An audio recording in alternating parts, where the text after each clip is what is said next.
В эфире информационная программа «Новости» в студии Зара Хасанова. Здравствуйте.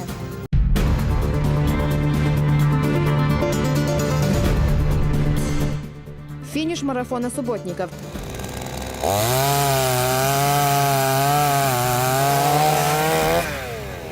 Каких результатов достигла республика за месяц благоустройства и озеленения?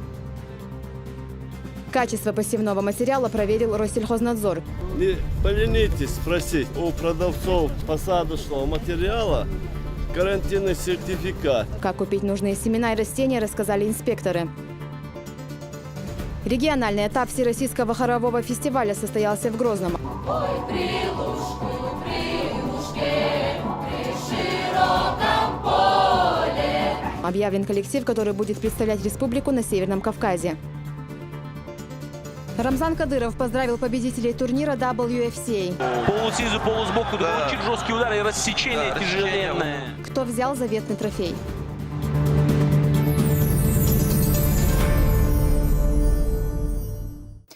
Одной из главных новостей этой недели стала встреча председателя правительства Дмитрия Медведева с главой Чечни Рамзаном Кадыровым. Напомню, еще 10 марта на заседании правительственной комиссии по развитию Северокавказского федерального округа ими была достигнута договоренность о личной встрече для обсуждения ряда вопросов, имеющих большое значение для Чечни. На встречу глава региона пришел с конкретными документами, содержащими заключения различных комиссий, министерств и ведомств. В частности, были подняты вопросы развития инфраструктуры, аэропорта путем строительства второй очереди. Воздушная гавань близка к исчерпанию своих возможностей. Ежедневно в Грозный прибывают бизнесмены, иностранные делегации, туристы. Расширяется география полетов. Также говорили об оказании помощи в оснащении республиканской больницы и перинатального центра. Своими силами республика это не осилит, а работать с полной нагрузкой крупные больницы не могут из-за отсутствия необходимого оборудования. Оба учреждения являются учреждениями третьего уровня, то есть там оказывают самую высокотехнологичную медицинскую помощь. И здание совершенно потрясающее, логистически продумано все, но отсутствие оборудования, конечно, не позволяло нашим докторам оказывать медицинскую помощь в том объеме, в каком это следует в таком учреждении оказывать. В течение 2-3 месяцев, это то время, которое нужно для изготовления высокотехнологичного оборудования, мы сможем поставить это оборудование, обучить врачей к работе на нем и полноценно его использовать в лечебной диагностической работе, чтобы наши жители могли, не выезжая, получать полную помощь у нас в республике. Особое внимание в ходе встречи было уделено проблеме оползневых зон. Из-за бессистемной эксплуатации недр эти процессы уже происходят в 11 районах, в результате чего более 25 тысяч человек нуждаются в переселении. Также Кадыров подчеркнул, что обветшала и система ЖКХ. В реконструкции нуждаются водоснабжение и очистные сооружения.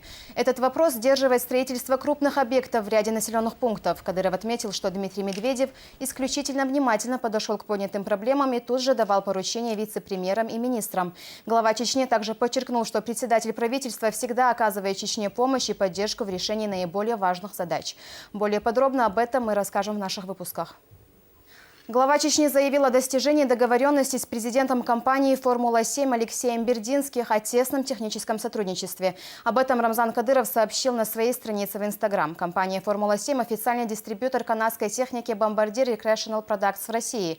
Она работает в 80 городах. По словам главы Чечни, договоренность позволит усилить реализацию проекта превращения Грозного в молодежный центр Северного Кавказа и развивать квадроциклетный и снегоходный туризм в Горной Чечне. Кадыров также продемонстрировал и новый багги, который был подарен компанией «Формула-7». Глава Чечни поручил министру по делам молодежи Исее Ибрагимову приложить максимум усилий для успешной реализации проекта. Будем совместно развивать новые проекты именно по развитию молодежного туризма. И каждый новый вид техники будем испытывать на территории Чеченской Республики, который будет предоставляться «Формула-7». В скором времени у нас будет большой, так бы сказать, поход в горы на квадроциклах. И буквально на днях должна приехать группа туристов, которые тоже путешествуют на квадроциклах. Благодаря Рамзану Ахматовичу Кадырову на сегодняшний день любой желающий может приехать и насладиться самыми красивыми горами.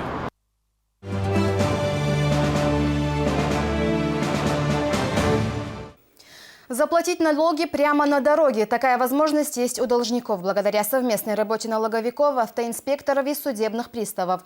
Кроме того, блюстители дорожного порядка не забывают и о своих главных обязанностях. Отмечу, что эти темы находятся на особом контроле главы республики. Слово Седи Сапаровой. Ежедневно на этом участке дороги проезжают сотни машин. Многие из водителей даже не подозревают, что у них может быть задолженность. Однако это легко узнать участникам рейдов. С помощью базы данных налоговики совместно с судебными приставами и госавтоинспекцией на месте выявляют должников.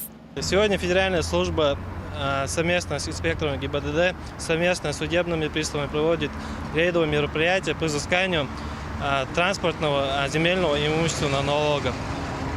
Мы проводим рейдовые мероприятия, останавливаем машины, по базе побиваем и выдаем реквизиты.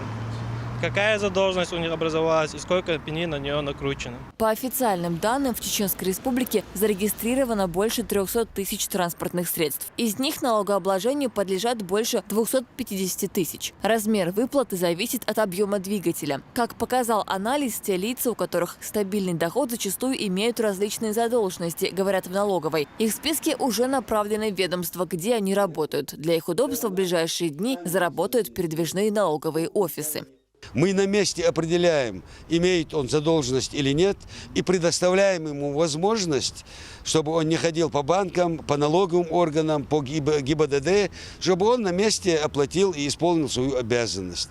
Такая возможность предоставлена в отношении крупных работодателей. Говорили здесь и о профилактике ДТП. По словам начальника отдела у ГИБДД, аварий значительно меньше в сравнении с аналогичным периодом прошлого года. И это несмотря на то, что ежемесячно растет количество автомобилей на дорогах республики.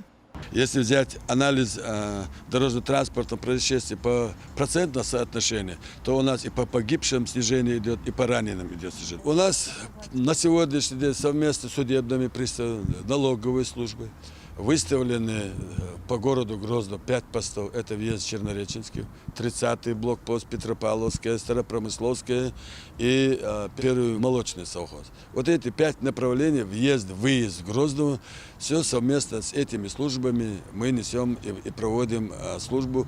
Рамзан Кадыров держит на особом контроле оба этих направления. Собираемость задолженностей по транспортному налогу и вопрос профилактики ДТП. В республике функционирует оперативный штаб по снижению аварийности на дорогах, который возглавляет спикер парламента Магомед Даудов. Глава Чечни отмечает, против этой проблемы должны объединиться все – власть, духовенство и общественность. Это не только обязанность каждого члена команды, а прежде всего долг перед Всевышним, подчеркивает он. مثلا بالا حوالی اخلی شین بالا حوالی جدن بین بالا حوالی نه ما چه خوچو دست ایلی دان لی ایلی دانه سوژیز دانه این ولید کلاسی چابی شد دانه آدان ویلی چه دانه شاشه روچکالی سویز دان دعوی دان شین پریگواری یزید باش تقدر تكويتش ديونا تكويتش مايلو تكويتش تسلي تحديك بابا الصوت أنا أبرد نعرف على البيت سنت عادي بابا الصوت ودي هذا سكيش ناهدا والله ده مش نشيا كارخي لتويل مش كارخي داس ناس يتحيل بيه يعني يحتى دعونا زسلو يوشي لتسلي تحدعونا أعدوا عتقل تخيل نأبرد دعونا حداس ناس دير بوربا حدين ضدك بلغن نعمة تدردان دير يعلو هلدان دانا نعطبا هوش عارباش عبيش بغوبا. Организаторы этой встречи также призвали всех участников дорожного движения соблюдать правила и своевременно оплачивать налоги, ведь они идут на нужды республики. Седа Сапарова, Элина Дадаева, Магомед Мударов. Новости. Под пристальным вниманием руководства региона находится еще одна важная тема – незаконный захват земель, в связи с чем возникает вопрос, как нужно оформлять право на собственность, чтобы потом избежать проблем с законом. В тонкости вникала Лариса Джабраилова. Приобрести земельный участок и не потерять право собственности на него. Казалось бы, здесь нет ничего сложного, но это лишь в том случае, если все документы оформлены в соответствии с законом. Нередко люди просто не хотят возиться с бумагами и начинают строительство дома. Но от одного этого факта собственником автоматически не станешь. Кроме того, сейчас земельные участки даются только в аренду. Перевести его в частную собственность можно после завершения строительства жилья, предоставив все документы в регистрационную палату. Органы власти должны следить за целевым использованием каждого земельного участка. Для этого является правоустанавливающий документ, который находится у гражданина. И если там написано, что под индивидуальное жилищное строительство, он должен использоваться именно по целевому назначению. Или под коммерческий объект, значит под коммерческий. Через аукцион, если он приобрел, у него должен быть договор аренды земельного участка. Вот если договор аренды земельного участка, он 3 экземпляра ему выдается после установленной процедуры, когда он пройдет, получит, уже там сзади делается отметка, что этот участок прошел государственной регистрации, и он внесен в государственный реестр, единый реестр Российской Федерации. Земельные участки делятся на несколько категорий в соответствии с их целевым назначением. Центральная часть Грозного относится к зоне перспективной застройки, поэтому земля для индивидуального жилищного строительства здесь не предоставляется. В мэрии города рассказали, как стать собственником земли в столице. Земельный участок предоставляется согласно Земельному кодексу на торгах и без торгов. Информация о земельном участке предоставляем на торгах. Можно ознакомиться в городской газете «Столица Плюс» и на сайте торги.gov.ru. Земельный участок, который предоставляется без торгов, заявитель сам предоставляет схему земельного участка в мэрии города Грозного. Пристальное внимание к этому вопросу привлекли недавние события в селе Давыденко Ачхой-Мартановского района. Проверка выяснила, что жители незаконно приватизировали 4 земельных участка, принадлежащих местному госхозу. Самый главный закон. Пожалуйста,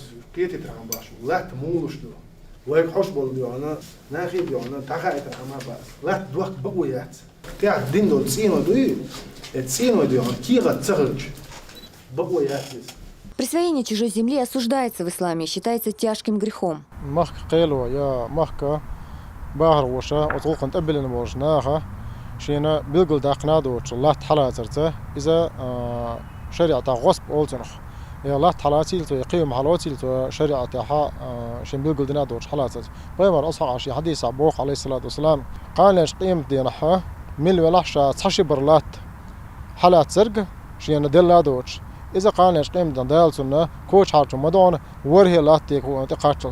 Специалисты говорят, приобретая земельные участки незаконным путем, а зачастую даже без оформления каких-либо документов, люди должны задуматься о последствиях. Ведь, как известно, незнание закона не освобождает от ответственности.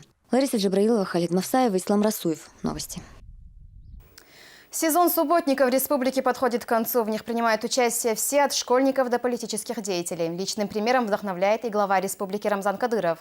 Как город близится к финишу марафона чистоты, расскажет Аза Исаева.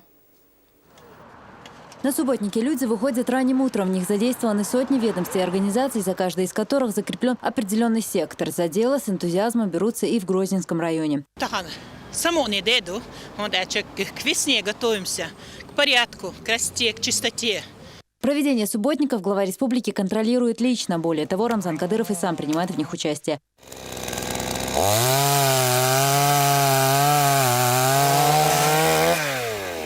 Чистота и порядок на родной земле – это наше общее дело, говорит Рамзан Кадыров. Это сплачивает людей, и каждый чувствует себя ответственным за то, чтобы было чисто и впредь.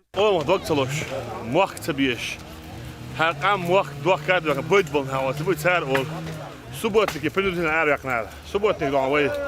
Масяхшу алха.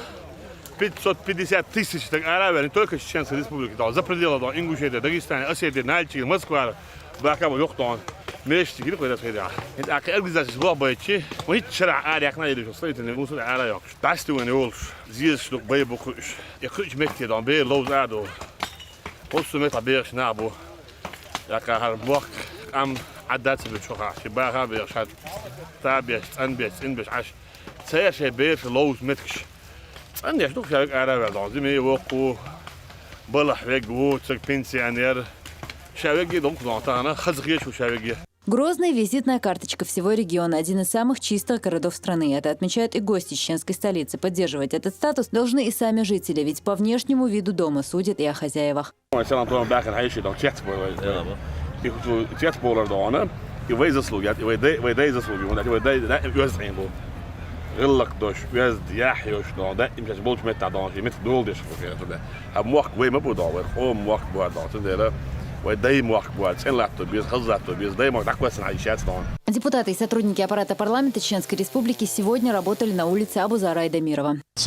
Въезд в город с аэропорта, вот по нему вот целый месяц проводили субботник, убирали, чистили, красили, делали обрезку деревьев. И в данный момент сейчас, видите, сейчас добиваем, так заканчиваем. На данном участке закреплен за парламентом Чеченской Республики.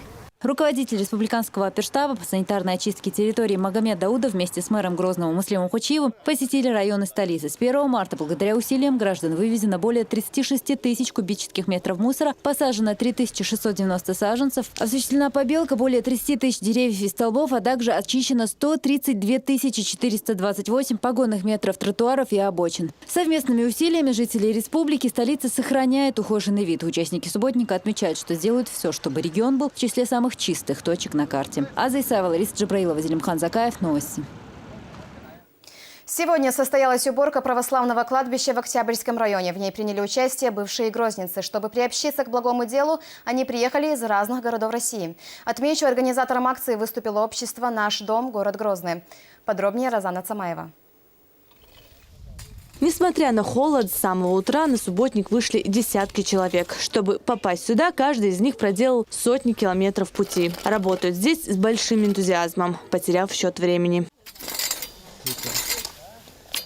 Трудящиеся члены общественной организации «Наш дом. Наш Грозный». Все они бывшие грозницы. Съехались с различных городов страны, чтобы почтить память всех тех, кто здесь похоронен. Уборка кладбища – это самое святое, что наши предки здесь. Мы обязаны. Не тяжело, не холодно. Мы приехали на родину, мы приехали к себе домой. Нам это любимая наша родина. По полгода ждем, чтобы сюда приехать, и счастья нет конца. Ирина Добвенко из Подольска о добровольческой миссии организации узнала случайно. Приобщиться к благому делу решила, не задумываясь. Среди усопших этого кладбища нет ее родственников и близких. Но это не мешает работать на совесть, признается женщина. Несмотря на то, что погода сегодня минус, было с утра -2, но нам всем жарко. В зависимости от того, кто одет по погоде, кто не по погоде одет. Всем жарко, тревожно, с одной стороны, грустно, с другой стороны, очень радостно. Грабли, лопаты, веники. В ход идет все. Уже за первые минуты участок значительно преображается. Настроение, на самом деле, хорошее. Навели чистоту, хорошо посмотреть, хороший коллектив. Все веселые, все приветливые. Хороший прием. Вообще все замечательно. Ну вот и завершилась массовая уборка. Каждый из участников субботника стал сегодня чуточку счастливее, поскольку, как они говорят, прикоснуться к благому делу и есть истинное счастье. Розана Цамаева, Мансур Саев и Зелим Закаев. Новости. Масштабная акция по посадке саженцев прошла в Серноводске. Мероприятие посвятили году экологии. В нем приняли участие представители местной власти, общественной организации республики и жители муниципалитета. Свыше 2 гектаров земли засажено разными породами деревьев. Как проходило озеленение района, в материале Тинатин Музашвили. Мы сюда пришли всей группой сажать деревья. Скоро это деревья вырастут, и тут будет большой лес, чтобы воздух чистый был. Позади уже целые ряды молодых деревьев, но работы не початый край. Еще одна пара рук не будет лишней. Поэтому здесь даже дети. 10-летний Абдулмалик Акбулатов – самый юный участник акции. Он уже посадил больше 30 саженцев. Меня научила сажать деревья моя мама. Я первый раз посадил дерево, когда мне было 9 лет. Я сегодня посадил 30 деревьев. Они скоро станут больше меня. Меня это очень радует. Я обязательно приду через 1 год посмотреть, как выросли деревья. Всего здесь свыше 200 человек. Участвовали и представители общественных движений и сотрудники ведомств. Эта акция проходит в рамках года экологии, и она далеко не последняя. Так, например, озеленение пройдет на многих участках по всей республике. В конце весны сосновый бор появится в районе озера Кизиной-Ам. Правительство Чеченской Республики утвержден план мероприятий на данный год, который включает в себя 32 пункта. 4 пункта у нас идут по водохозяйственному комплексу, а несколько мероприятий по ликвидации ранее накопленного экологического ущерба. И одно из главных мероприятий – это посадка леса. Ясень – одна из основных пород, произрастающих на территории Чечни, говорят экологи. Место будущего леса выбрали не случайно. Сзади нас находится курорт Церноводск-Кавказский, и он именно еще больше украсит наш курорт. И место такое природное, живое такое место. Мы будем вместе с жителями района оберегать этот участок. Конечно, будем присматривать, чтобы посадка этих деревьев росли на благо нашего населения. На территории свыше 2 гектаров высадили 6 тысяч саженцев. Эту работу удалось преодолеть всего лишь за один день. Ясень обладает редкими листьями, сквозь которые хорошо проникает солнечный свет. Именно от этой особенности происходит название вида. Сложно представить, что через несколько лет эти саженцы превратятся в роскошные 30-метровые деревья. Тинатин Музашвили, Юсуп Алханов. Новости.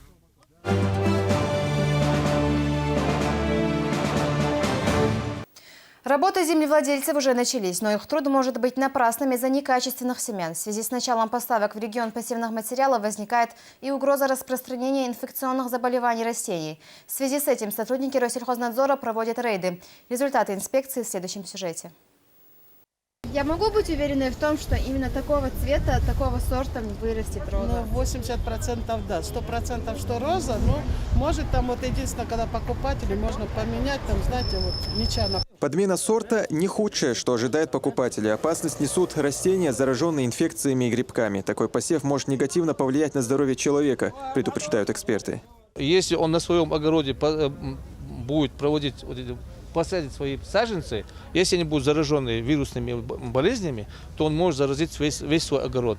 В связи с наступлением посевного сезона сотрудники управления Россельхознадзора по республике провели рейды по местам продажи семян и растений. Требования к продавцам – наличие карантинного сертификата. Только такой документ может давать гарантию покупателю, что он приобретает качественный товар. Не поленитесь спросить у продавцов посадочного материала карантинный сертификат.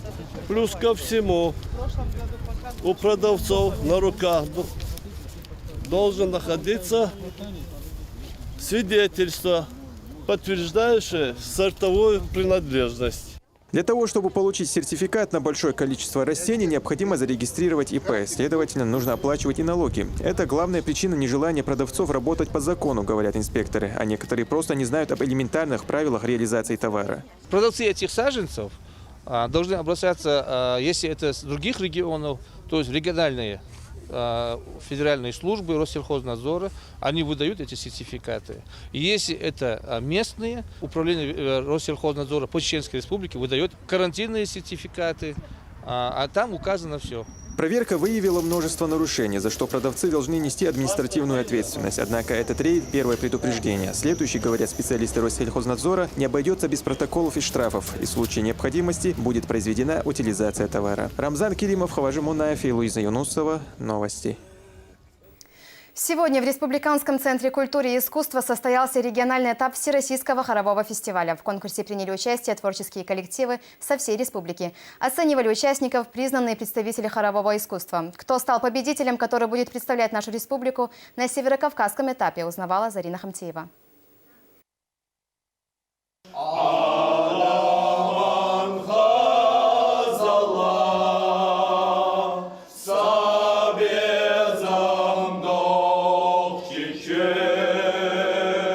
ЧГПУ распевается перед важным выступлением. Для этих ребят с факультета искусств музыка давно стала образом жизни. Шахби Алиев, к примеру, уже открыл свою музыкальную студию. Считает, что хоровое пение – это бесценный опыт для начинающего певца. Когда все в хоре поют, ты более уверенно себя чувствуешь. Хор должен показать, что можем петь и народное, что можем петь чеченский, что можем... Все, что угодно мы должны петь. Если надо будет, и на английском споем. Участники из Натеричного района изменили свою концертную программу буквально за сутки до начала мероприятия. У их общего товарища умер отец. В знак уважения на концерте они исполнят только нашиды.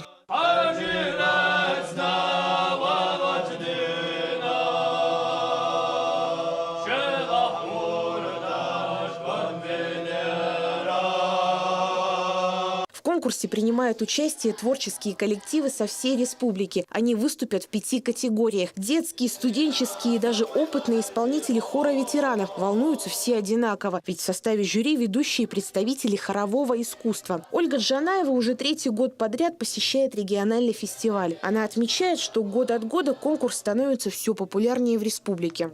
Чувствуется уже более осознанное отношение к этому самих участников и руководителей организаций и учебных заведений, чьи хоровые коллективы представлены на этом фестивале. Он будет очень полезен для развития подрастающего поколения, для развития в них интереса к своей национальной культуре, к культуре других народов, к классической музыке, к народной музыке и поможет расширить горизонт молодых людей, расширить горизонт восприятия мира.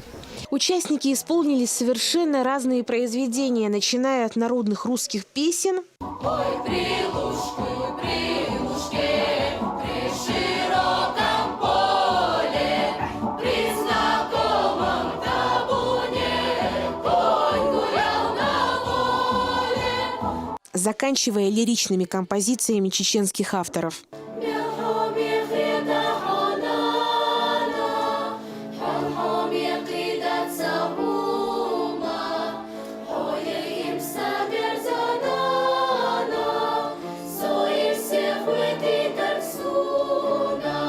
В конце мероприятия жюри подвело итоги. Команды, занявшие первые места в своих номинациях, смогут участвовать в северокавказском этапе фестиваля. И уже его победители будут представлять хоровое искусство всего округа на финале в Москве. Зарина Хамтиева, Хаважи Мунаев. Новости.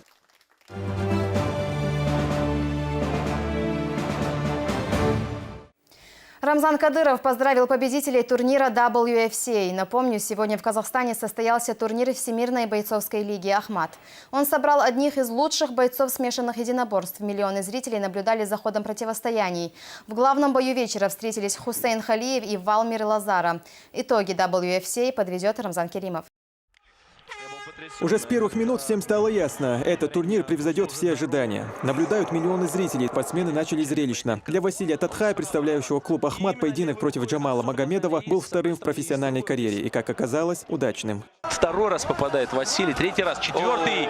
Полуснизу, полусбоку, очень жесткий удар и рассечение тяжеленное. Хасан Даудов не оставил шансов Андрею Чубатару. Ахматовец победил досрочно. Гойти Дазаев продолжил свое триумфальное шествие, выиграв 7-й раз в карьере. И вот Руслан Сирикпулов, уступая в течение всего первого раунда, на последних секундах победил соперника. Фаниль Рафиков уверенно доминировал над Александром Панасюком. Очередная победа клуба «Ахмат». Абубакар Вагаев также не оставил шансов сопернику из Бразилии. Он победил единогласным решением судей. Абдурахман Дудаев – еще один победитель из клуба «Ахмат». Имерсон до Оливейра повержен.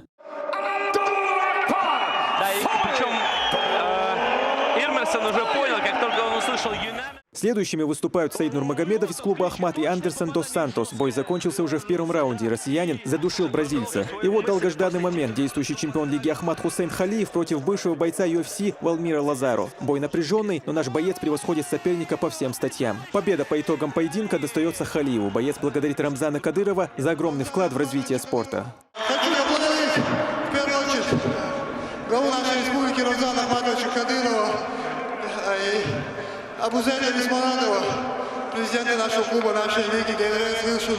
Рамзан Кадыров на своей странице Instagram поздравил бойцов клуба «Ахмат» с победой. Глава республики отметил, что турнир впервые в истории проходил за пределами страны и запомнился яркими противостояниями. Также Кадыров поблагодарил Кенеса Ракишева, который внес большую лепту в подготовку и проведение бойцовского вечера. Рамзан Керимов, Зелим Закаев. Новости.